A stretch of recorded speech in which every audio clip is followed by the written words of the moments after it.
Thank you so much, and welcome to this session, Rabbi Yosef Elia. And we were talking something last week, and we are going to continue the same thing this week also. But I do have a different question for you. For a layman, how would you explain this one? Like, what is the evidence that happened there? I mean, is there anything that you can tell? Or I know that we have the in the Torah, and the Torah talks about that, but they said someone would have wrote it. I mean, who knows that one? I mean, how do you know that one? So what would you say for them? What do you say to them? So, correct me if I'm wrong. Your basic question is, how can we be certain about the origin of the Torah? Yes, you can put it Okay, that way. okay. Um, we can be certain with relative confidence, not based on faith, but based on reason, that something big and remarkable happened roughly around the time that, according to Jewish tradition, they received the Torah. We can know with relative reasonable confidence that something big happened, something substantial on an anthropological level, on a cultural level. It's impossible to prove with empirical evidence that uh, God directly gave commandments to Moses on Mount Sinai. That's impossible to prove with empirical evidence. The same way it's impossible to prove with empirical evidence all sorts of things that we know had to have happened. We know by reason, by inference, but we don't have any empirical evidence to prove all sorts of things. Um, I don't want to get too long-winded, so if you want examples, then you can ask me. But I will just continue with the point if you don't want examples. No, I Um, just want, yeah, I wanted to, get this information to very okay, layman people. Yeah, that's number what. one, I think that it is a mistake. It's a mistake to demand things which are impossible to get unless we go back there. Like most of U.S. history, which didn't happen all that long ago, most of it we only know anything about American history, which started officially about 250 years ago. We only know because someone wrote it down. So we're taking people at their word.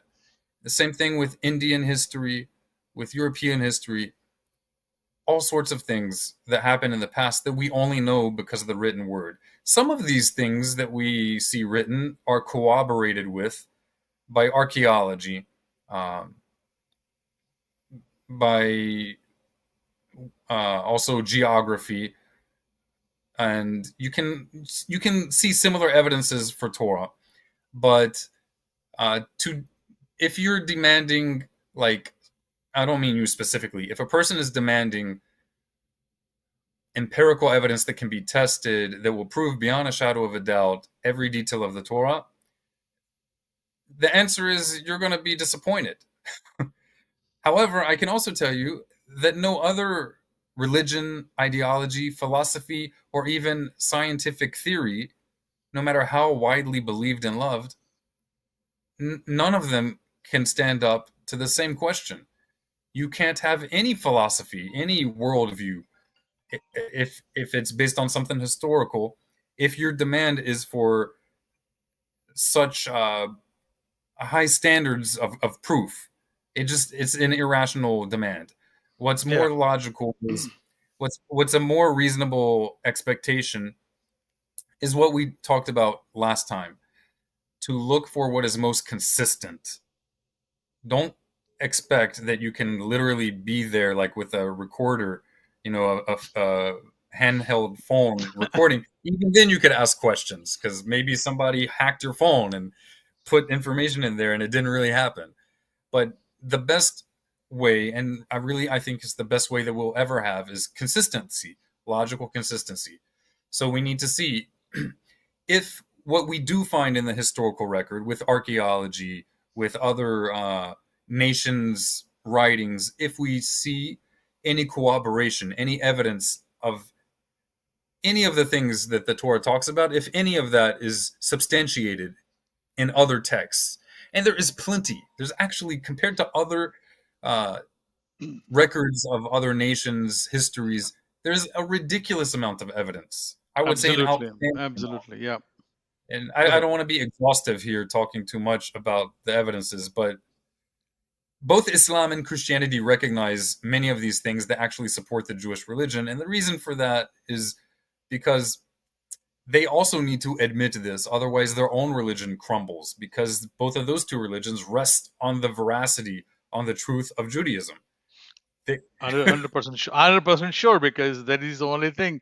If Judaism goes today and all the rest of the religions just they they all vanish fall. because they all They all fall. fall. All to, yep. I would I would say even if there were no evidence, which there is plenty, but even if there were no evidence, it would behoove us to embrace the Torah for rational reasons, for social reasons.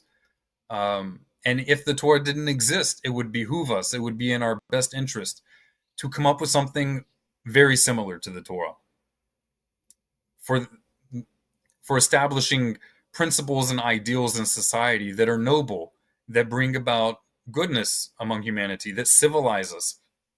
Because from a secular perspective, from a academic perspective, we are no different from other animals.